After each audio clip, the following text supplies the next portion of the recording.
दरम्यान बच्चू कडूंची नेमकी कारकीर्द काय काय पाहूया त्या ग्राफिक्सच्या माध्यमातून। आक्रमक आणि कामं करून देणारा नेता अशी बच्चू कडूंची ओळख आहे। तर दिव्यांग शेतकरी कामगार वर्गासाठी अनेक यशस्वी आंदोलनं सुद्धा बच्चू कडूंनी केली। 1990च्या दशकात शिवसेनेतून राजकीय प्रवासाला त्यांनी सुरुवात केली। 1997 मध्ये चांदूर बाजार समितीचे सभापती म्हणून सुद्धा त्यांनी काम बघितलं।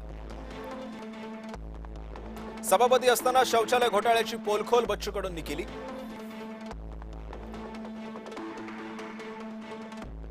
अपंगांना सायकल वाटपासाठी निधी न दिल्यानं शिवसेना नेत्यांशी वाद आणि पक्षाला रामराम सुद्धा याच बच्चू कडूंनी ठोकला। 1999 मध्ये अचलपूरमधून विधानसभेची निवडणूक अपक्षपणे लढवली, मात्र थोड्या मतांनी बच्चू कडूंचा पराभव झाला। एप्रिल 2004 मध्ये लोकसभेची निवडणूक लढवली, पराभवाचा सामना सुद्धा बच्चू कडूंना करावा लागला। ऑक्टोबर 2004 मध्ये पुन्हा विधानसभेची निवडणूक अपक्षमध्ये लढवून बच्चू कडू विजयी झाले। विजयानंतर काही महिन्यांमध्येच प्रहार जनशक्ती पार्टीची स्थापना करण्यात आली।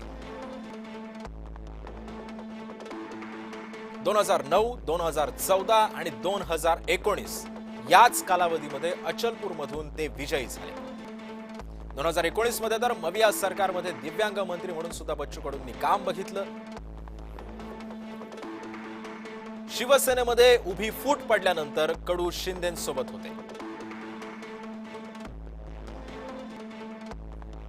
मात्र 2024 मध्ये महायुतीमध्ये प्रवेश नाही, त्यामुळे निवडणुकीत पराभव झाला।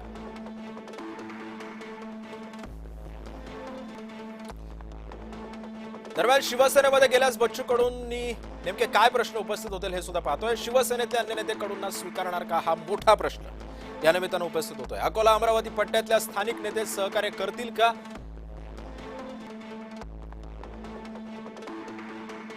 बच्चू कडूंची कार्यपद्धती शिवसेनेच्या पचनी पडेल का, हा सुद्धा एक मोठा प्रश्न आता उपस्थित होतोय। दरम्यान कडूंना पक्षात घेऊन पूर्व विदर्भामध्ये शिवसेनेची ताकद वाढेल का, असाही सवाल आता या निमित्तानं उपस्थित होतोय। मात्र